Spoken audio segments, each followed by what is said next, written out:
Hello friends, welcome to PU Physics. Today our topic is one de Graaff generator. तो वो start करने से पहले हम आगे का देखते हैं कि भाई हमने आगे क्या देखा था कि भाई हमने आगे फर्स्ट पार्ट में देखा था भाई कैपेसिटर। तो what is mean of the capacitor? The capacitor is one type of the device, it is the store the electrical energy. Okay, तो वो कितनी इलेक्ट्रिकल एनर्जी स्टोर करता है? U is equal to 1/CV²। ठीक है, वो हमने इक्वेशन निकाला था potential energy of the capacitor. Then after parallel plate का हमने इक्वेशन निकाला था C is equal to ε0 A/D। Then after capacitor की जो कैपेसिटी होती है वो कितनी कैपेसिटी होती है कि भाई C is equal to Q/V। And what is the unit of capacitor? That unit is a farad. एक micro farad and pico farad, this is a practical units of capacitor. Okay, then after अगर हमारे पास एक M के दो plate है conductor की, तो हम उसको बोलते हैं भाई कैपेसिटर। तो कैपेसिटर की वैल्यू किसकी वैल्यू पे डिपेंडेंट है? हमने पैरेलल प्लेट कैपेसिटर का एक इक्वेशन निकाला था कि भाई C is equal to ε0 A/D। तो what is ε0? ε0 is a permittivity of a free space. Means के अगर हमने वैक्यूम में से अगर ये दोनों प्लेट के बीच में हमने कोई एक डायरेक्टिक मटेरियल को रख दिया, तो डायरेक्टिक मटेरियल को रखने से हमारा कैपेसिटर की वैल्यू हमने देखा कि भाई हमारा कैपेसिटर की वैल्यू इंक्रीज हुई। हमारा कैपेसिटर की वैल्यू क्यों इंक्रीज होती है? क्योंकि हमने डाइलेक्ट्रिक मटेरियल हमने एक दो प्लेट के बीच में रखा, तो उसकी इलेक्ट्रिक फील्ड, इलेक्ट्रिक का क्या मीनिंग होता है कि भाई उसकी इलेक्ट्रिक फील्ड वो कम कर देगा। अगर उसकी इलेक्ट्रिक फील्ड कम हो गई तो उसका पोटेंशियल भी क्या हो जाएगा? कम। अगर उसका पोटेंशियल कम हो जाता है तो उसकी कैपेसिटर की वैल्यू इंक्रीज हो जाती है। ठीक है, और आप मोर इसमें इलेक्ट्रिकल चार्ज पार्टिकल्स आप स्टोरेज कर सकते हो। ठीक है, अगर उसका पोटेंशियल डिक्रीज हो जाता है तो आप इसमें मोर इलेक्ट्रिकल चार्ज पार्टिकल स्टोरेज कर सकते हो, तो उसकी मीन्स की कैपेसिटी इंक्रीज हो जाती है। एक डाइलेक्ट्रिक मटेरियल पुट करने से उसकी कैपेसिटी इंक्रीज हो जाती है और उसका इक्वेशन हो जाता है कि भाई C' is equal to KC। वो भी हमने देखा था। ठीक है, today our topic is Van de Graaff generator. तो what is the Van de Graaff generator? Van de Graaff generator is a one type of the device, one type of the mechanism. तो वो mechanism का हम use क्या करेंगे? Okay, तो देखिए कि भाई मेरे पास एक बॉडी अवेलेबल है, उसका चार्ज अवेलेबल है भाई 0, तो उसका पोटेंशियल भी क्या होगा? 0। तो वो वाली बॉडी को मुझे पोटेंशियल इंक्रीज करना है। मेरी रिक्वायरमेंट है कि भाई उसका पोटेंशियल 600 हो। तो मैं क्या करूँगा कि भाई एक मार्केट में मैं गया और एक उसका पोटेंशियल मैंने ले लिया कि भाई this potential is a 1000 volt potential. तो इसका पोटेंशियल 1000 वोल्ट है, तो ऐसे मैंने क्या कर दिया, उसको कॉन्टेक्ट करवा दिया। तो आपका चार्ज का फ्लो कैसे होता है? High potential to low potential. ठीक है, आपका चार्ज होता है high potential to low potential. तो आपका इसका चार्ज यहाँ से यहाँ फ्लो होने लगेगा। ओके, तो उसका चार्ज क्या होने लगा भाई? इंक्रीज। तो उसका पोटेंशियल भी क्या होने लगा? इंक्रीज। और उसका पोटेंशियल हो गया 600 वोल्ट। तो आपकी रिक्वायरमेंट क्या थी भाई? 600 वोल्ट। बट आपने मार्केट में से कितना पोटेंशियल को परचेस किया? 1000 वोल्ट। ठीक है, 1000 वोल्ट वाली बॉडी को आपने परचेस किया। देन आप ऐसे आपने इसको कॉन्टेक्ट करवा दिया। बट आपका यहाँ पे पोटेंशियल क्या 1000 से ज़्यादा हो सकता है? नहीं हो सकता है। ठीक है, और दूसरा देखिए कि भाई ये जो मेरे पास है एक ऑब्जेक्ट अवेलेबल है, उसका पोटेंशियल मुझे करना है 1 मिलियन वोल्ट। मिलियन का क्या मीनिंग होता है? 10⁶ वोल्ट। तो ऐसी कोई उसकी भी उससे भी ज़्यादा कोई पोटेंशियल वाली चीज़ मुझे मार्केट में मिल सकती है क्या? नहीं मिल सकती, क्योंकि 10⁶ वोल्ट इज़ अ मैक्सिमम। एक मेगा वोल्ट होता है। ठीक है, तो 10⁶ वोल्ट इज़ अ मैक्सिमम। ऐसी कोई एक चीज़ भी अवेलेबल नहीं है कि भाई जिसका पोटेंशियल इतना हो। तो मुझे फाइंड आउट होगा कि भाई इतना पोटेंशियल हम कैसे फाइंड आउट करेंगे? तो इतना पोटेंशियल फाइंड आउट करने के लिए हम एक मैकेनिज्म का यूज़ करते हैं। कैसी मैकेनिज्म का यूज़ करते हैं? हम एक देते हैं कि भाई एक लोअर पोटेंशियल, बट उसका पोटेंशियल होता है एक हाई पोटेंशियल। ख्याल आया? एक लोअर पोटेंशियल हम कंटिन्यूसली उसको देंगे, बट हमको आउटपुट मिलेगा पाए है एक हाई पोटेंशियल। तो ऐसी मैकेनिज्म हमारे यहाँ एक वन डे ग्राफ। तो वन डे ग्राफ जनरेटर का यूज क्या है कि भाई Van de Graaff generator is a one type of the device, it is the user to generator the high potential. हमको हाई पोटेंशियल की क्यों रिक्वायरमेंट है? हमको स्टडी करना है कि भाई न्यूक्लियर फिजिक्स। तो न्यूक्लियर फिजिक्स में हमको न्यूक्लियस को तोड़ना है। अगर न्यूक्लियस को तोड़ना है तो आपको कोई का हाई एनर्जी वाला क्या चाहिए भाई? Charge particles. तो आप हाई एनर्जी वाला चार्ज पार्टिकल कहाँ से लाते हैं भाई? वन डे ग्राफ जनरेटर्स में आपको मिल जाएगा। ठीक है, तो वन डे ग्राफ जनरेटर का यूज़ आप क्या करोगे भाई? एक हाई पोटेंशियल को इंक्रीज करने के लिए, और उसका यूज़ होता है एक इसके न्यूक्लियर फिजिक्स में। ओके, तो हम उसकी मिस के कंस्ट्रक्शन कैसी होती है, ठीक है, वो सब हम एक मिस के नोट में ड्रॉ करके हम देखते हैं भाई Van de Graaff generator. Today our topic is Van de Graaff generator. तो वान डे ग्राफ जनरेटर हमने देखा कि भाई क्या है, एक वन टाइप का वो डिवाइस है, वन टाइप का वो मशीन है। वो मशीन का हम क्या यूज़ करेंगे, एक हाई पोटेंशियल बिल्डअप करने के लिए। ठीक है, कैसे आप हाई पोटेंशियल बिल्डअप करते हैं, देखिए कि भाई पहले हम पोटेंशियल कैसे बिल्डअप करते हैं कि भाई पहले हमारे पास एक हमारे पास एक बॉडी अवेलेबल है, दिस बॉडी इज ए। उसके बाद चार्ज Q = 0 था, तो उसका पोटेंशियल भी 0 था। देन आफ्टर हमारे पास एक दूसरी बॉडी अवेलेबल है, दिस बॉडी इज बी। उसके पास चार्ज भी अवेलेबल था और उसका पोटेंशियल सपोज के था भाई 100 वोल्ट। ठीक है, तो इन दोनों को मैंने ऐसे कनेक्टेड कर दिया एक कंडक्टिंग वायर से। तो आपका चार्ज कैसे फ्लो होता है, एक high potential to low potential, तो ऐसे आपका चार्ज का मीन्स का चार्ज फ्लो होता है। ठीक है, तो उसका चार्ज Q वो क्या होने लगेगा भाई, ग्रेजुअली इंक्रीज होने लगेगा। ध्यान आफ्टर उसका पोटेंशियल भी इंक्रीज होने लगा। तो ये जो हमारी ए बॉडी है, तो इसका पोटेंशियल क्या 100 से ज़्यादा हो सकता है, नहीं हो सकता है। ठीक है, देन आफ्टर हमारी रिक्वायरमेंट है भाई 10⁶ वोल्ट पोटेंशियल। ठीक है, 10⁶ वोल्ट पोटेंशियल की हमारी रिक्वायरमेंट है। तो हमको बी का पोटेंशियल कितना रखना पड़ेगा भाई, 10⁶ से ज़्यादा रखना पड़ेगा। बट हमारी मार्केट में कोई ऐसी बॉडी अवेलेबल नहीं है कि भाई जिसका पोटेंशियल 10⁶ से ज़्यादा हो सके। तो इसलिए इसके लिए हमने क्या यूज़ किया कि भाई वन टाइप ऑफ मैकेनिज्म हमने यूज़ किया। वो मैकेनिज्म हमने बनाया और ऐसा हमने एक डिवाइस बनाया, वो डिवाइस का नाम है भाई वान डे ग्राफ जनरेटर। तो उसको हम स्टडी करते हैं, तो उसका मैकेनिज्म हम पहले स्टडी करते हैं कि भाई उसका मैकेनिज्म क्या था। तो हम देखते हैं कि भाई हमको मालूम है कि भाई हमारे पास ऐसा कोई एक स्फेरिकल सेल होता है कि भाई उसकी आउटर सरफेस में हमारा चार्ज डिस्ट्रीब्यूशन है, और वो चार्ज हमने मान लिया कि भाई सपोज के कैपिटल Q है। तो हम कहाँ पे कॉन्सेंट्रेट मानते हैं, उसकी सेंटर में, और उसकी सेंटर से लेकर यहाँ तक का डिस्टेंस मीन्स के ऑन दी सरफेस पे तो उसकी रेडियस अवेलेबल है बाय R। ओके, तो हमको क्या फाइंड आउट करना है कि भाई ऑन दी सरफेस पे हमको पोटेंशियल फाइंड आउट करना है। तो हमने चार्ज कहाँ पे मान लिया, सेंटर पे। तो हमारा पोटेंशियल का इक्वेशन क्या होता है, V = 1/4πε0 capital Q/R। Then after हमारा दूसरा क्वेश्चन क्या है कि भाई हमको पोटेंशियल फाइंड आउट करना है यहाँ पे। तो ए वाला पॉइंट कहाँ पे स्फेरिकल सेल की इनसाइड वाला पॉइंट है वो। तो स्फेरिकल सेल्स की इनसाइड हमारा पोटेंशियल होता है कांस्टेंट, और कांस्टेंट तो होता है बट उसकी वैल्यू कितनी होती है, ऑन दी सरफेस पे है इतनी उसकी वैल्यू होती है। तो उसकी भी वैल्यू क्या है कि V = 1/4πε0 Q/R।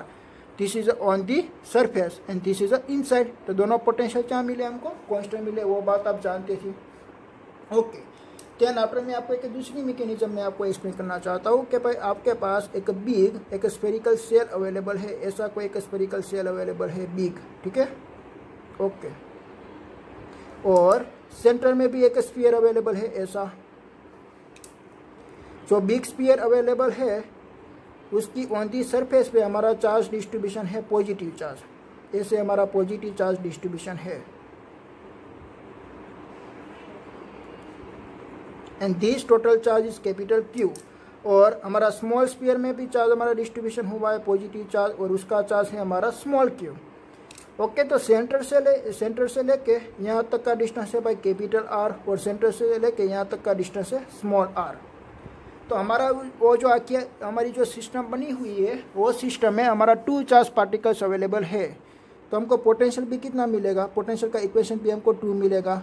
तो हमारा लोकेशन कहाँ पे, हमको पहले फाइंड आउट करना कि भाई बिग स्फीयर है तो ऑन दी सरफेस में हमको फाइंड आउट करना है, बिग स्फीयर के ऑन दी सरफेस पे हमको यहाँ पे फाइंड आउट करना है पोटेंशियल। ठीक है, तो हमारे पास चार्ज पार्टिकल्स कितना अवेलेबल है, Q और एक स्मॉल Q। ठीक है, तो उसकी रिस्पेक्ट में हमको यहाँ पे फाइंड आउट करना है। हम पहले क्या कंसिडर करते हैं कि भाई हमारा जो बिग स्फीयर का टोटल चार्ज है कैपिटल Q के सेंटर में रिप्रेजेंट है। तो सेंटर से लेके यहाँ तक का डिस्टेंस, गिवन पॉइंट तक का distance this R, so that potential of capital R is 1/4πε0 Q/R। Then after small charge की रिस्पेक्ट में कितना यहाँ पे पोटेंशियल होगा, आप यहाँ पे भी ऐसा कंसिडर कर सकते हो ना कि भाई वो स्मॉल चार्ज एक सेंटर में है तो यहाँ से लेके यहाँ तक का डिस्टेंस मीन्स के कैपिटल R। तो प्लस आप क्या कर सकते हो 1/4πε0 स्मॉल Q/R। ठीक है, this is a potential of the big sphere. Then after हमको पोटेंशियल फाइंड आउट करना है कि भाई on the surface of the small sphere, यहाँ पे हमको पोटेंशियल फाइंड आउट करना है। तो देखिए यहाँ से लेके यहाँ तक का डिस्टेंस R है और उसका चार्ज है Q। तो potential of VR is equal to हम लिख सकते हैं 1/4πε0 स्मॉल Q/R। देन आफ्टर आपको यहाँ पे फाइंड आउट करना है, और आपका चार्ज का ए वाला जो पॉइंट है, ए वाला पॉइंट कहाँ पे आपका मीन्स के बिग स्फीयर की इनसाइड वाला पॉइंट। तो बिग स्फीयर की इनसाइड वाला पॉइंट में हमारा पोटेंशियल क्या होता है भाई, कांस्टेंट, हमने यहाँ पे देखा कि भाई उसके इनसाइड वाला पॉइंट में हमारा पोटेंशियल होता है भाई कॉन्स्टेंट, और कितना होता है 29 सरफेस जितना। तो 29 सरफेस जितना, इसके 29 सरफेस में हमको कितना फाइंड आउट हुआ 1/4πε0 Q/r। तो हम यहाँ पे लिख सकते हैं 1/4πε0 Q/r। देन आफ्टर हम क्या करते हैं भाई पोटेंशियल डिफरेंस निकालते हैं इन दोनों पॉइंट का पोटेंशियल डिफरेंस। तो वो कितना आता है, देखिए कि भाई जो इनसाइड वाला जो पोटेंशियल होता है ना वो लार्ज होता है और आउटर वाला पोटेंशियल हमारा कम होता है। देन आफ्टर हमने क्या किया कि कंडक्टिंग वायर हमने कंसीडर किया और कंडक्टिंग वायर को ऐसे हमने कनेक्ट किया। तो हमारा पोटेंशियल मीन्स के हमारा जो चार्ज पार्टिकल है वो चार्ज पार्टिकल एक high potential to low potential चला जाता है, ठीक है। तो ऐसे हमारा चार्ज पार्टिकल्स मीन्स के मूवमेंट करेगा एक high potential to low potential. Okay, तो पोटेंशियल डिफरेंस हमको निकालना है। हम पोटेंशियल डिफरेंस कैसे निकालेंगे, VR minus V capital R। तो इन सभी में हम कॉन्स्टेंट कौन से निकालेंगे 1/4πε0 को। तो हमने यहाँ पे 1/4πε0 को कॉन्स्टेंट मीन्स के कॉमन निकाल दिया, ठीक है। तो यहाँ पे क्या बचेगा Q/R प्लस Q/R और यहाँ पे माइनस Q/R और यहाँ पे माइनस Q/R, ठीक है। ओके, तो आप देख सकते हो कि यहाँ पे आपका कैपिटल Q वाला है, दोनों टर्म आपकी कैंसिल आउट हो गई और रिमेनिंग टर्म आपकी क्या बची 1/4πε0 Q/R माइनस Q/R। ख्याल आया। ओके, तो वो आपको क्या मिला भाई पोटेंशियल डिफरेंस आपको फाइंड आउट हुआ, ठीक है। तो वो वाली मैकेनिज्म से आप यूज़ करेंगे भाई वन डे ग्राफ जनरेटर में। तो हम अब देखने वाले कि भाई वन डे ग्राफ जनरेटर का कंस्ट्रक्शन। ओके,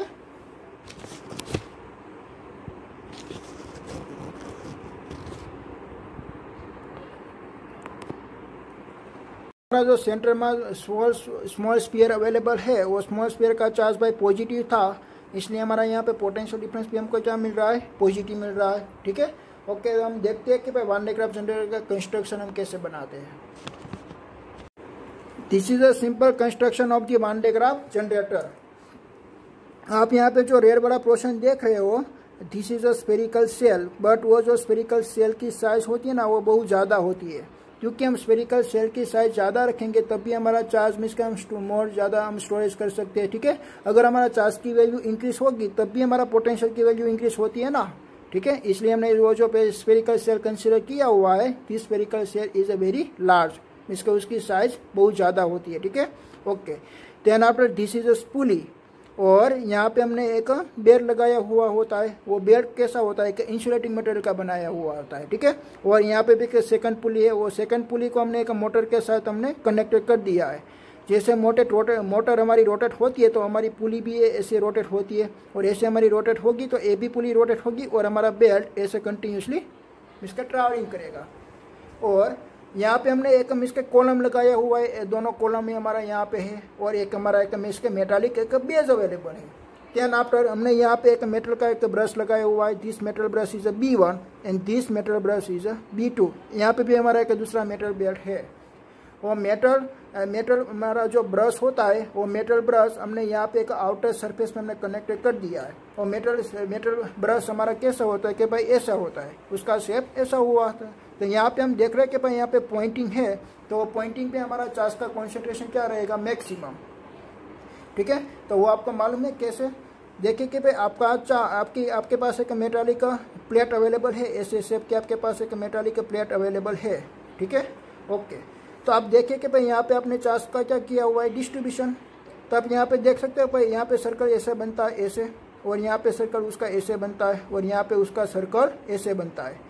तो यहाँ पे आपका चार्ज डिस्ट्रीब्यूशन हुआ है, तो इसका क्या होगा एक मेटल के प्लेट पे डिस्ट्रीब्यूशन हुआ है तो सिग्मा इज इक्वल टू क्या आएगा चार्ज पर यूनिट एरिया, जिसका एरिया मिनिमम उसका चार्ज मैक्सिमम, तो उसका एरिया क्या होगा भाई मिनिमम, तो यहाँ पे चार्ज क्या होगा मैक्सिमम। आप यहाँ पे देखिए कि भाई इतना ही पोर्शन है, तो इतना पोर्शन है तो उसका एरिया सबसे कम होगा, तो यहाँ पे चार्ज क्या होगा मैक्सिमम होगा, ठीक है। वो एक मेटालिक प्लेट का ब्रश बनाया हुआ होता है, ठीक है। तो यहाँ पे चार्ज मैक्सिमम, यहाँ पे भी चार्ज मैक्सिमम, यहाँ पे भी चार्ज मैक्सिमम।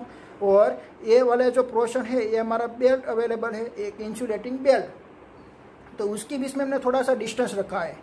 हम डिस्टेंस रखते हैं तब भी हमारा चार्ज की डेंसिटी यहाँ पे मैक्सिमम हो जाती है, इसलिए हमारा चार्ज स्प्रे हो जाएगा और स्प्रे होके वो मेटालिक प्लेट पे यहाँ पे चिपक जाएगा, ठीक है। ऐसे वो चिपक गया वो ओनली फॉर चिपक ही जाएगा, क्योंकि वो इंसुलेटिंग बेल्ट है, इंसुलेटिंग बेल्ट है, इसलिए वो फ्लो नहीं करेगा। बट आप क्या करते हो, उसको फ्लो कराने के लिए वो मोटर को रोटेट करवाते हो, तो इससे आपका चार्ज एक मीन्स कि आपकी मोटर रोटेट होती है, तो ये पॉजिटिव सभी सारा चार्ज यहाँ पे आ जाता है। ख्याल आया? ओके। तो अब देखिए कि भाई वो कैसे वर्क करता है। तो पहले उसके पास कोई मीन्स के चार्ज अवेलेबल था, वो सभी सारा चार्ज एक आउटर सरफेस पे अवेलेबल था। ख्याल आया आपको? आपका सभी सारा चार्ज कितना अवेलेबल था, एक आउटर सरफेस पे अवेलेबल था, और उसका पोटेंशियल आप मानिए कि भाई पहले उसका पोटेंशियल था भाई 100, उसका पोटेंशियल कितना था, 100 पोटेंशियल था। ठीक है। ध्यान आफ्टर आपने क्या किया कि भाई यहाँ से आपने ऐसे आपने यहाँ पे बैटरी लगा दिया, +1 माइनस यहाँ पे पॉइंट है, और यहाँ से पोटेंशियल आ रहा था भाई 100 वोल्ट, यहाँ से पोटेंशियल आया 100 वोल्ट एवरी सेकेंड। तो यहाँ से मीन्स के चार्ज का फ्लो होगा, और यहाँ पे चार्ज इंक्रीज हुआ, यहाँ पे क्या हुआ भाई, चार्ज उसका इंक्रीज हुआ, यहाँ पे का चार्ज आया Q। ओके। तो पहले जो मीन्स के यहाँ पे चार्ज नहीं था, पहले यहाँ पे चार्ज नहीं था, तब ए वाला पॉइंट का पोटेंशियल कितना था, तब ए वाला पॉइंट का पोटेंशियल था भाई V = 100 वोल्ट। देन आफ्टर आप यहाँ पे चार्ज मीन्स के ब्रश B1 से लेके ब्रश B2 तक आता है Q चार्ज, तो उसका पोटेंशियल क्या हो जाता है, सेंटर का पोटेंशियल इंक्रीज हो जाता है, क्योंकि चार्ज का इंक्रीज हुआ, चार्ज यहाँ पे इंक्रीज हुआ, तो उसका पोटेंशियल भी इंक्रीज हो जाएगा। ठीक है। अगर उसका पोटेंशियल बी पोटेंशियल से इंक्रीज हो गया, कितना इंक्रीज हो गया भाई, 100 वोल्ट इंक्रीज हो गया। ठीक है।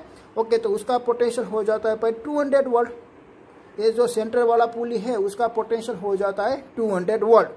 अगर उसका पोटेंशियल 200 वोल्ट हो गया और उसका पोटेंशियल है 100 वोल्ट, तो आपका चार्ज कैसे फ्लो करेगा भाई, high potential to low potential. ख्याल है आपको? मैं वापिस मैं आपको बताता हूँ कि भाई पहले आप मानिए कि भाई जो स्फेरिकल सेल आपने कंसिडर किया हुआ है, दिस स्फेरिकल सेल का पोटेंशियल है 100 वोल्ट। देन आफ्टर आप यहाँ से बैटरी से कंटिन्यूसली एवरी सेकेंड आप उसको 100 पोटेंशियल दे रहे हो।